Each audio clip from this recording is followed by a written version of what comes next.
Hello. Hello. Sir మీరు అడగండి question గట్టిగా అడగండి. గట్టిగా చెప్పండి. నమ్మకం అనే పుస్తకం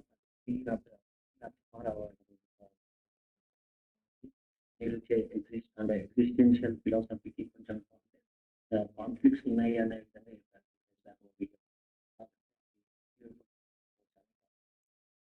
అలా కాదు. ఒకటి ఎగ్జిస్టెన్షియలిజంకి ఏం పుస్తకాలు ఉండవు. ఎగ్జిస్టెన్షియలిజంకి స్థిరమైనటువంటి రూల్స్ ఉండవు. చార్వాక నాకు ట్రిగర్ చేసినటువంటి బుక్. చార్వాక మొత్తం నేను చదవలేదు. ఆ రోజు చదివిన బుక్ నాలో మార్పు తీసుకొచ్చింది. ఈ టైప్ ఆఫ్ ఆలోచనని మొదలైంది అప్పుడు. అక్కడ ఏమైంది, నాకు ట్రిగర్ అయింది. చాలామంది నాకంటే 10 రెట్లు చార్వాక చదివి కూడా ఈ టైప్ ఆఫ్ ఆలోచన లేకపోవచ్చు. అలాగే రేపు అనే మ్యాగజైన్ చదివినప్పుడు సైకాలజీ పట్ల నేను అట్రాక్ట్ అయ్యాను.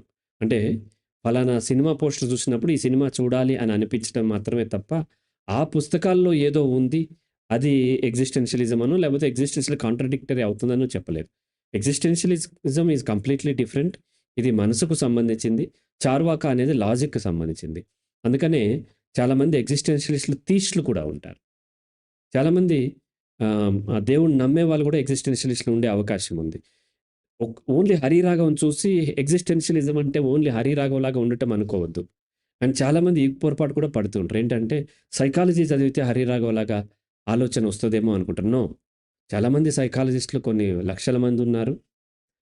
హరిరాఘవ్ సైకాలజీ చదివాడు తప్ప, సైకాలజీ చదవటం వల్ల హరిరాఘవ్ ఇలా అవ్వలేదు.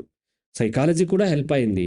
ఎగ్జిస్టెన్షియలిజం చదవటం వల్ల లేదా ఎగ్జిస్టెన్షియలిజం గురించి అధ్యయనం చేయటం వల్ల నేను ఇలా అవ్వలేదు.